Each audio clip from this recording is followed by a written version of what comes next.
Lions TV, full time from Calmont Road. It finishes in the Professional Development League. Millwall under-23s 3, Bristol City under-23s 3. The weather was out today and it was absolutely raining goals at Calmont Road. A really, really good game against Bristol City, who are 10 points clear at the top of the Professional Development League. Well, at least they was before today's game kicked off. Before we get into the game, let's check out the starting 11. It was Ryan Sanford in goal. 3 centre-backs. Hayden Muller returned after injury. Rob Strachan and Alex Mitchell. At right wing-back was a trialist. His surname was Nixon and he's previously played for Stoke City, apparently. Left wing-back was the ever-present, ever-versatile Dan Moss, with Ruben Duncan and Sam SCAFFOLDing, who had a very good game, I thought, in the centre of midfield. Skeff. And then up front was a free Abdul Malik central. On the left was Sean O'Brien. And on the right was a player that goes by the name of Lee, or Lee.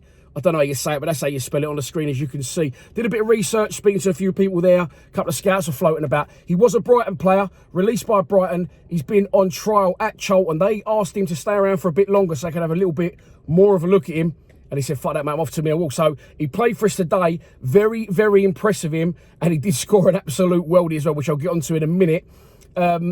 So, yeah, very impressive him. It's never easy to come into any team as a loanee, as a trialist, and play with players you've never played with before. But he was only 18 years old, very strong, very powerful. However, the only slight issue could be with that, which leads me on to my next point. Sean O'Brien's that type of player. Abdul Malik, of course, was playing central because George Alexander's now injured. So he's usually that type of player. You've also got Jaden Davis, who's a wide type player. And of course, as well, Nana Boateng. I don't know where Jaden or Nana were today. I'm assuming they were both injured. So we've got lots of types of that player. But today, what excited me about us was our front three. All 3 of them scored. All 3 were very good goals. As I said, Bristol City, let's get into the game, were top by a long stretch, 10 points clear going into today's game. And they started on the front foot. They scored after about 3 minutes. For the first 15, we couldn't get out of our half. We just could not get out of our half. And it looked like it was going to be a long and difficult afternoon. Out of nowhere, we upped our game and just raised the tempo, started to really progress, growing confidence and get up the pitch and put together some nice move. Sam SCAFFOLDing, as I said, was probably my man of the match today, SCAFFOLDing. He always gets stuck in, but today, not only the effort was there as it always is, but he's pulling a few strings, knocking a few nice balls. And as I say, we started putting patterns of play together, started definitely dominating the game and pushing Bristol City back. And as a result, we get the equaliser. Abdul Malik picks the ball up deep, goes on a solo run, left-footed shot. Not across the keeper, but he just placed it very, very well from the edge of the box. He wasn't shut down. It goes in the side netting. No chance for the keeper. And then we come forward again. Abdul Malik, again, good work. Cross comes in from the right. Finds Sean O'Brien at the back post, who I like. It must be saying in the name O'Brien. He scores a lot of goals, Sean O'Brien. He hasn't been around, well, I haven't seen him around for a lot. I've not seen a lot of his game time. But he controls well under a challenge, gets out his feet, strikes it, takes a deflection. But deflection's one of them where it sort of shoots, hits the ground and just rises. And it didn't change direction. It just took a bit of pace off it. But it beats the keeper, and all of a sudden we're 2-1 up out of nowhere. After that, Bristol City go back up the other end. When you think we're on top now, we're dominating, they instantly respond. Shot from distance, good save low down by Ryan Sanford.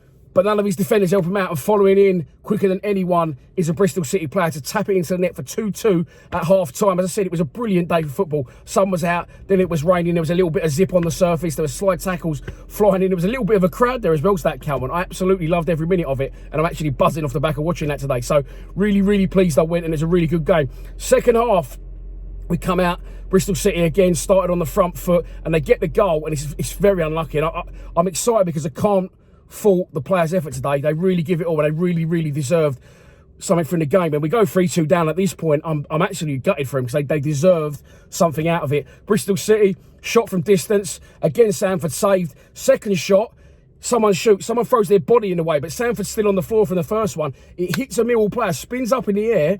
Dan Moss is facing his own goal, jumps up and tries an acrobatic overhead kick. He's literally overhead kicks it from that far under the bar. Unbelievable goal line clearance. Linos give it as a goal, flagged it, 3-2 down. And after that, you thought it wasn't going to be our day. The game died a death a little bit. Arthur Penny come on. Alex Mitchell was removed after an hour. I thought Alex Mitchell had a good game, but he's also coming back from injuries. And then we really press for it. We go for the equaliser. And I nearly said winner because we nearly get the winner after the equaliser. But we go for the equaliser. It was up the far end from us, so I can't tell you too much at the build-up. What I can tell you is this Leary or Lee guy, whatever he's called on the right-hand side, give him a contract. Ball's up in the air, spins, he catches it on the volley. It's an absolutely sensational strike. Bristol City goalkeeper, no chance, 3-3. And after that, we nearly won it. It's really good. I really enjoy these under-23 games. And as I said, it's changing the shape of the 23s a bit now. Hayden Muller was involved today, making that what you will. Coming back from injury again, of course, he needs game time. U23'S are not involved. Tyler Berry not involved, so I'm assuming he'll be part of the first team squad that travels to QPR on Wednesday. But a few trialists in, a few younger players, don't mind it. Really enjoyed today. And, you know, hats off to Kevin Nugent, Paul Robinson, because going one down early against the team that is top of that division, I said by a long, long way as well. Really, really pleased. As I said, some regular faces missing, Nana Boateng, Jayden Davis, and George Alexander, but just shows we've got strength in depth, and all three of our strikers today, Leary or Lee, I'll get that right in a minute, Sean O'Brien and Abdul Malik, who worked well today up front, and his final product was there. 3 goals from 3 strikers. Very good game at Calmont Road. Very much impressed with it, as you can tell. Let's hope the first team give us something to shout about on Wednesday. Hope you've enjoyed this roundup. Please subscribe to Lions TV. It finishes at Calmont Road. Millwall under-23's 3. Bristol City under-23's 3. Well done, boys. Really enjoyed my day. Thanks a lot. Come on, you Lions.